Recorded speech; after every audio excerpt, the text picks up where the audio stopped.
Hi, grade 5 6s. I'm Mrs. Brecken's daughter, and today we're going to be reading Chapter 8 of We All Fall Down. I pushed myself off the wall and tried to walk toward my father. My knees buckled and I put a hand against the wall to steady myself. No, wait, it wasn't my legs that were shaky. The whole building was swaying back and forth. The lights flickered, faded, and then came back on again. Dad, what happened? What's happening? He looked scared. My father never looked scared. He was always calm and cool and in control. I felt even more afraid seeing him look afraid. I staggered toward him as he moved toward me. He took my hand. What happened? I asked again. He shook his head. I don't know. The building is swaying. We stood there, and I could feel the building moving gently back and forth. It seemed to go on forever, but it was no more than 10 seconds before it came to a stop. Did the top of the other tower fall over? Did it hit this building? I don't know. I don't know what happened. Still holding my hand, he pulled me along the corridor toward the shattered front doors of his office. A million tiny pellets of glass crunched under our feet as we stepped through the now open doorways. There were more tiles fallen from the ceilings, wires hanging down, filing cabinets knocked over, and computers smashed on the floor. My father reached up and turned on one of the TVs. The screen snapped to life. I couldn't believe what I was seeing. Oh my good God, the announcer said. I don't have the words to describe what I just witnessed. He didn't need the words. The picture told the whole story. There wasn't just one building on fire. The second tower, the tower we were standing in, was on fire too. My whole body trembled. And if my father hadn't been holding my hand, I think I might have crumpled to the floor. Just seconds ago, live before our eyes, a second plane crashed into the south tower of the World Trade Center, the announcer said. Here is that dramatic footage. The screen changed and there was a shot similar to the one we had already seen, the north tower on fire, smoke billowing up in the clear sky. Then a plane, a gigantic airplane, cut across the sky, banked slightly to one side, and slammed into the south tower, disappearing into a cloud of smoke and dust and debris. This was completely beyond my ability to comprehend. At 9:03, a second plane crashed into the south tower of the World Trade Center. We saw it approaching, cutting across the sky from the south, and then it just hit the building, disappearing like it was sucked inside. Converted to a gigantic ball of orange flame. There can now be no doubt, as the first plane, this was deliberately crashed into the south tower of the World Trade Center. My father walked right up to the TV and began running his finger down the picture of the tower. What was he doing? He turned to me. Floor 79 or 80. What about floor 79 or 80? The plane hit this building at around the 79th floor. Below us, we're above the crash. I looked at him and then at the screen. Back to him again, and then my eyes settled finally on the smoke billowing out of this building. That couldn't be right. We couldn't be above because that meant we were trapped. This couldn't be. Maybe you're wrong, I stammered. It's hard to tell what floor it is because of all the smoke. I counted, my father said. Count again! We do not as yet have much information about the passengers on the doomed plane, the announcer said. What we do know is that at 9:03, a commercial airplane crashed into the south tower, hitting at an angle that caused damage to floors 79, 80, 81, and 82. Beyond that, we have no information about the fatalities in the building. And while we have no further information at this time, the pictures speak volume. I can't imagine that anyone on those floors could have survived the impact or fully fueled commercial airplane slamming to the side of the building. To recap, at 8:46, American Airlines Flight 2 out of Boston crashed into the north tower of the World Trade Center. Any doubts that may have existed that this was an accident have been completely eliminated as well. At 9:03, a second plane crashed into the south tower in what is surely an act of terrorism, the worst act of terrorism in the history of this country. My father reached up and clicked off the TV. Now we know what happened. My father's voice was soft, measured, reassuring, and he didn't look scared anymore. He just looked as he normally did, in control, calm, cool. Now we have to decide what to do. What can we do? I asked. We're trapped. We're above the fire. We're above it, but that doesn't mean we're trapped. From behind us in the corridor came sounds. There were people, dozens and dozens of people, the ones who had been in the office that refused to leave.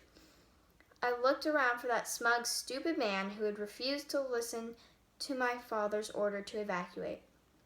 If he'd listened, they might be safe now, safe or dead. How far could they have gotten?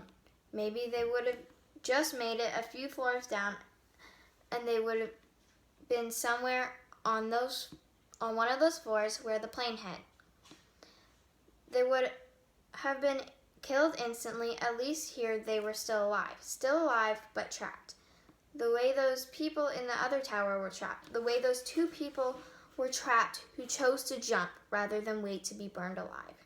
I felt numb all over. There were people standing in front of the elevator doors, madly pushing the button to try to call up the elevators. The elevators won't be coming, my father said. And even if they did, they wouldn't be safe. Everyone has to take the floors. Almost as one of the people turned and started off down the corridor, we followed. There was a smell, a bitter, acrid smell. The smell of something burning. Of course something was burning. The door was pushed open. There was smoke coming out and up the stairwell, and it was already crowded with people climbing up from the lower floors. There was no noise except for the sound of feet against the stairs. Those entering from our floor started to climb up as well. I started to join in when my father grabbed me and pulled me to a halt. Wait, he said. He stopped somebody who was climbing. What is it like below? The way is blocked, smoke, fire. There's no way of getting past the fire. We have to climb up, get as far away as the fire as possible, and wait until the firemen come and put it out the blaze. Thanks, my father said, thanks.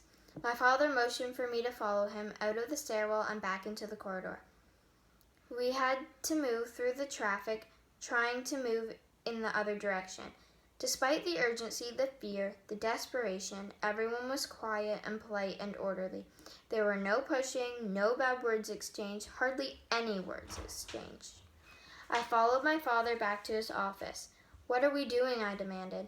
We have to get away from the fire. I was feeling panic. We have to go up and get farther away from it.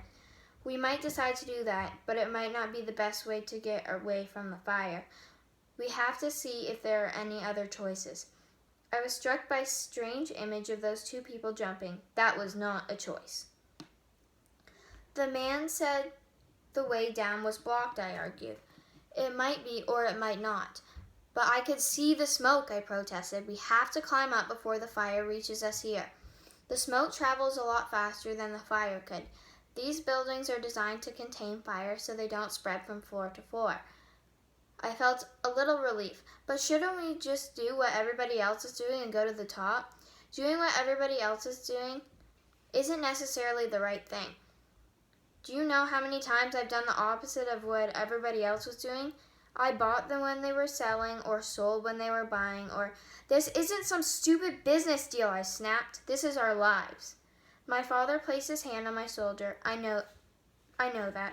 I'm not going to allow myself to panic.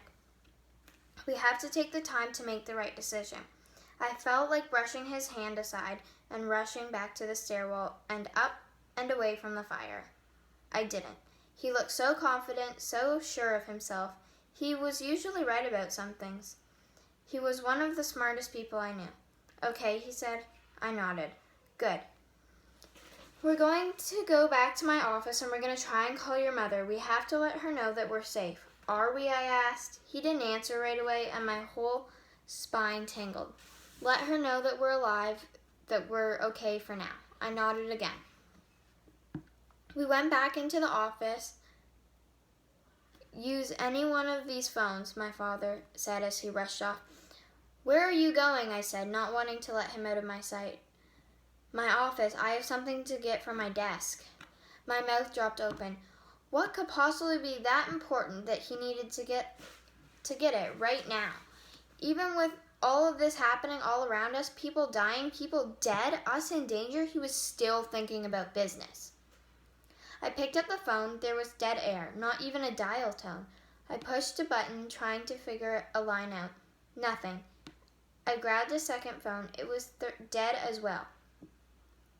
Feeling even more panicky, I reached for a third. There was no life. I dropped it to the floor.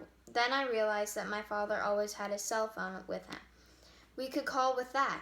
I walked towards his office, but stopped in front of the bank of TVs.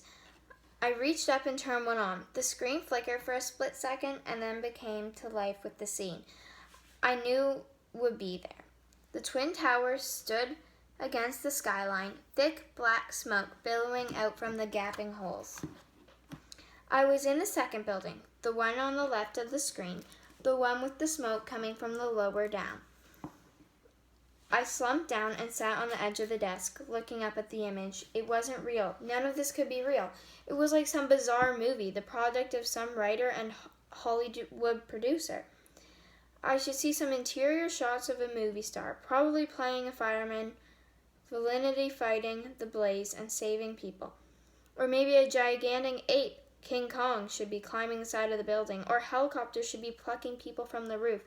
Could they do that? We can now confirm that there have been dozens and dozens of deaths, the unseen announcer said. There have been numerous people, including the members of the fire department and people fleeing the buildings, who have been killed by falling debris from the towers. A hailstorm of concrete and steel continues to rain down upon the plaza and surrounding the streets.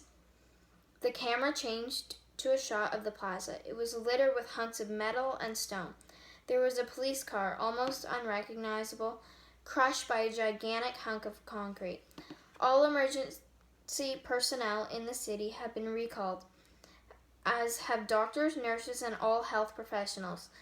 Hospitals are preparing for the massive casualties that are expected. Fire officials have indicated that they have their first firefighters at the scene of the blaze in the North Tower. They are confident that they can safely evacuate all people below the level of the fire. What about those above the fire? And what about those people in this building? People like us. Had anybody reached the fire in our building yet? No, of course they hadn't, because it just hadn't happened. Did you get your mother? My father asked. The lines are dead. Can you call her on your cell? He shook his head. I can't get service. Everybody's trying to call, and the cell towers are overwhelmed. Well, just keep trying. What are they saying? He asked, gesturing towards the TV. They're showing the towers and the people getting out. I hope my staff got out. I looked at my watch. It was 8 minutes after 9. 20 or 25 minutes had passed. Not yet, I said. If they were going at the same speed as us when we came down from the observation deck, they'd still be on the stairs. You're right, and if they couldn't possibly be moving as fast as we moved, the stairwells probably became pretty crowded. And now we have, by phone, the television announcer said, one of the consulting engineers for the construction of the World Trade Center. My father reached up and increased the volume. Shouldn't we be going to wherever we're going? I asked. We need to have just as much information as possible to make the right decision. Just a few seconds. I felt my heart pounding in my chest. I felt like I had to go somewhere, anywhere, and not just stand there doing nothing. But what choice did I have? Are you there, Mr. McGregor? The announcer said.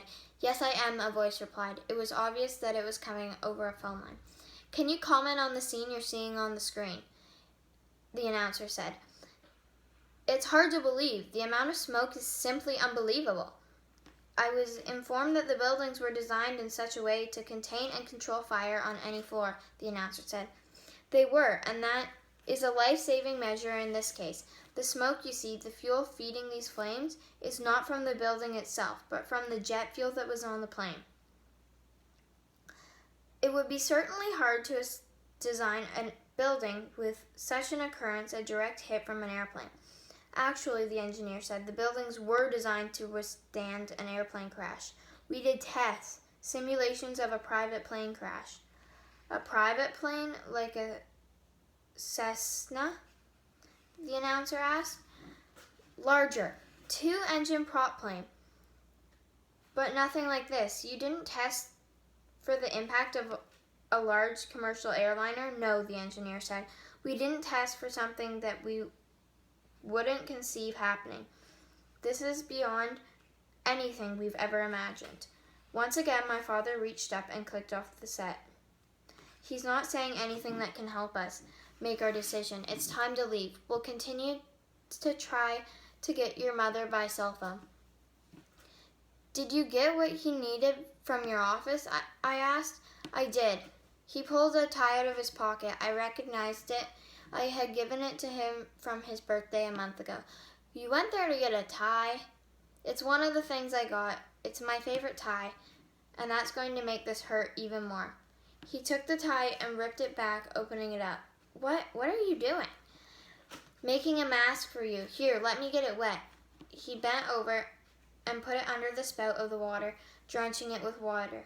He handed it to me. If it gets smoky, you can tie this over your mouth and nose. The smoke, the fire. Somehow the fact that he destroyed my gift didn't seem so bad. He took the tie from around his neck and did the same thing with it. I also want you to take this, he said, holding something out for me. A whistle, I said, taking it from him. It's part of my fire warden equipment. That and this flashlight. He pulled a small yellow flashlight out of his pocket. I want you to slip the whistle around your neck. Why would I want a whistle? I asked. In case you get separated, you can blow the whistle and I can find you. But why would we get separated? I felt panicky. We won't, but I just don't know. It could be dark. Things could happen, and if they do, and they won't, you blow the whistle and I'll find you. You know I'll do whatever I need to do to find you. I looked at the whistle, and if this whistle years before, could I have made him show up at my games? Would he have been home more often, been there to help me with my homework? Nope, it was just a little orange plastic whistle. To do that, it would have to be magical. Now take a big drink of water, but I'm not thirsty. This might be your last chance to get